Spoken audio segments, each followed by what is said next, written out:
To complete the setup of our IRROMESH system today, we're going to need to mount the base and the cellular gateway and all of its components to a pole.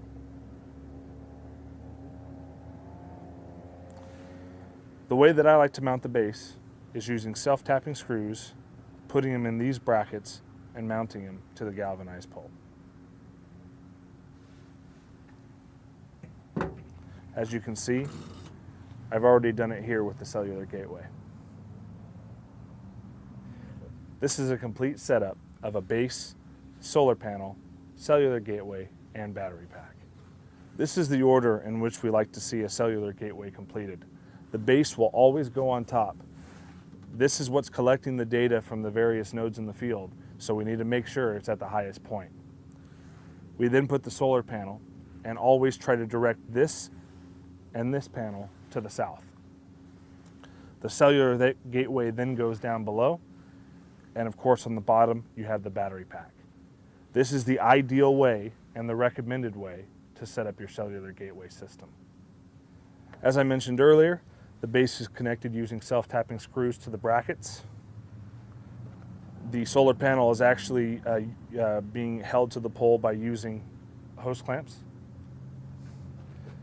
Cellular gateway, the screws, and the battery pack using 2 hose clamps is being held here. The battery pack is the heaviest item on the pole. Make sure you secure it really well. Now that all the equipment is mounted on the pole, I'm going to go ahead and show you how to wire all of it up together. It's important to know when connecting wires that the red and black should never touch in any case. Make sure when you're connecting the wires from the cellular gateway to the battery pack and the solar panel to the battery pack that none of the wires cross or touch. It can create a dangerous spark and cause shock or burn. The first thing I'm going to do is wire the solar panel to the battery pack. You'll see in the wires that you have 1 red and 1 black. Once you have your solar panel wires, bring it down to the battery pack and bring it through up into the battery pack. Once you've brought the wires into the battery pack, you'll notice there's not much room to work with the battery in the way.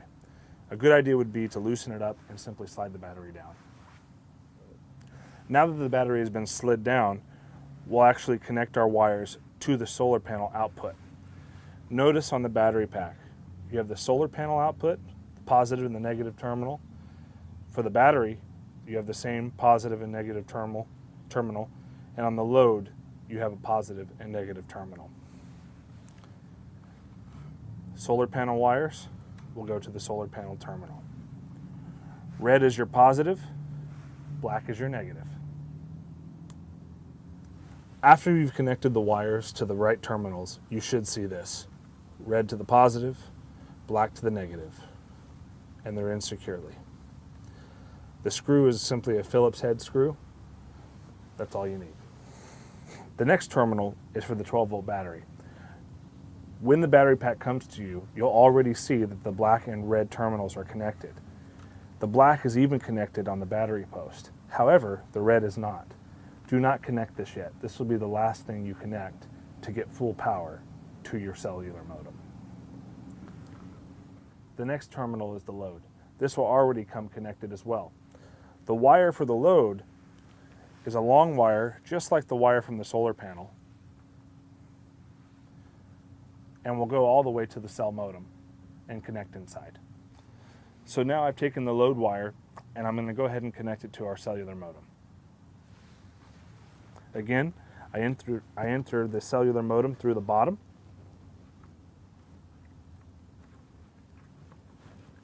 And put the wire on through. Now, to give myself more room in the cellular modem, I can actually remove the cell modem, which is being held in by a small piece of Velcro. It's important when pulling the cellular modem out to not pull it by the antenna, but to actually pull it by the base. So I can set that here, outside of the box, so I can connect my wires. I have my cellular modem out of the way. I have my wires. Now I'm going to attach them to their designated terminal. You'll see on this small strip here the letters R and B, red and black. Doesn't get much simpler than that. Once I've got my wires in, put the cellular modem back inside and close up the box. The final wiring step to connecting the battery pack to the cellular gateway is to remove the tape on the red lead. Now that we've connected the red post, which is the final thing to do when wiring the battery pack, we can see here the light's changing. Initially the light was red, now it's going to yellow, and over time that light will go to green.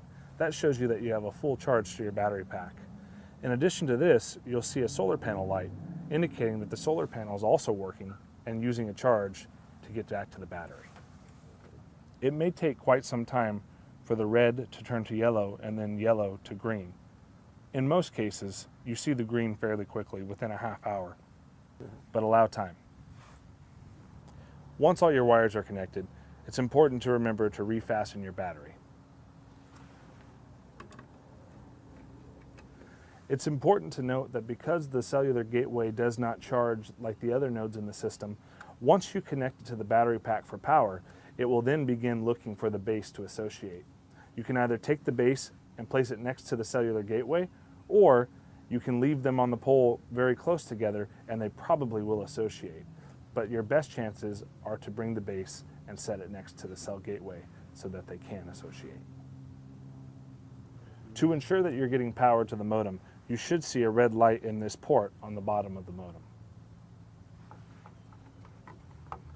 Okay, so as you can see here, I have my system mounted on the pole. The anchor pole, yet again, another T-post. The galvanized pole connecting all of my equipment. Again, if you have excess wire, you can zip tie it to the pole to get it out of the way. Just make sure that it's not going to get caught up by any sweepers or anything else going on at your farm. Obviously, destroys the wires, your system will go down as well. So make sure you protect these wires. Just for a recap, again, we have the base, the solar panel, the cellular gateway, and the battery pack.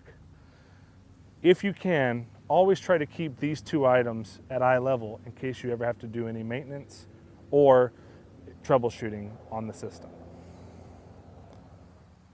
In addition to the solar panel facing south, we also have the base station pointed south at the relay node down the way. We want to try to make sure, again, that that red tab on the base node, which is the antenna, is facing towards the nearest node. Make sure that the solar panels on the base station are pointed towards the solar panels on the relay nodes throughout your field. If you have more than one, try to point them in the general direction of the nodes. Once you complete your system, the sensors will collect data every half hour, and the node will transmit their data back to the base, and the base will then transmit the data to the cellular gateway, which you can access using any internet browser. This includes your phone, tablet, or computer.